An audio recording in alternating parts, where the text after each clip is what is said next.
NCC மாணவர்களுக்கான ஐஜிசி துப்பாக்கி சுடுதல் போட்டி. கோவை 2TN தமிழ்நாடு பீரங்கிப்படை சார்பில் என்சிசி மாணவர்களுக்கான ஐஜிசி இன்டர் குரூப் காம்படிஷன் துப்பாக்கி சுடுதல் போட்டி கோவை பொள்ளாச்சி சாலையில் உள்ள ஹிந்துஸ்தான் தொழில்நுட்ப கல்லூரியில் நடைபெற்றது.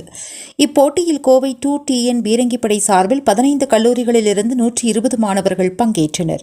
இதில் 50 மாணவர்கள் தேர்வு செய்யப்பட்டனர். தேர்ந்தெடுக்கப்பட்ட மாணவர்கள் ஈரோடு கொங்கு கல்லூரியில் அடுத்த மாதம் நடைபெறும் போட்டிக்கு பங்கேற்க உள்ளனர். இந்நிகழ்வானது தமிழ்நாடு 2TN பீரங்கிப்படை சீனியர் JCO சொர்ணா சிங், பிஜு, சுவாமிராஜன் ஆகியோர் தலைமையில் நடைபெற்றது. நிகழ்ச்சிக்கான ஏற்பாட்டினை ஹிந்துஸ்தான் தொழில்நுட்ப கல்லூரி NCC அலுவலர் மனோஜ் செய்திருந்தார்.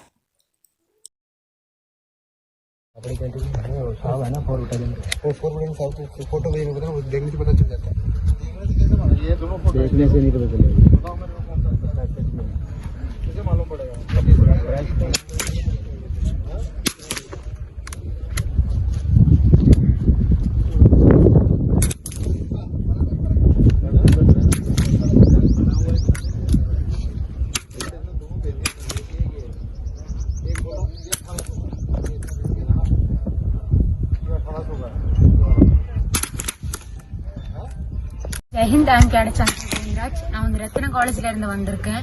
இன்னைக்கு 2 நாளா இன்னைக்கும் Hindustan college of engineering and technology மலுமிச்சம்பட்டியில ஃபயரிங் ட்ரைனிங் கொடுத்துட்டு இருக்காங்க ஃபார் NCC கேடட்ஸ். கிட்டத்தட்ட 100 கேடட்ஸ் அட்டன் பண்ணியிருக்கோம். இந்த ட்ரைனிங் 2 நாளா ஃபுல்லா ட்ரைனிங் தான் கொடுத்துட்டு இருக்கோம். இங்க இருக்கிற PI ஸ்டாஃப், கமாண்டிங் ஆஃபீஸர்ஸ் எல்லாருமே எங்களுக்கு வந்து ரொம்ப சப்போர்ட்டிவா இருக்காங்க. இதுல இருந்து ஒரு 50 to 60 கேடட்ஸ் அப்ராக்சிமேட்டா செலக்ட் ஆவாங்க நெக்ஸ்ட் கேம்புக்கு. நெக்ஸ்ட் கேம்ப் வந்து 3rd March to 14th March Kongu college ஈரோட்ல தான் நடக்க போறோம்.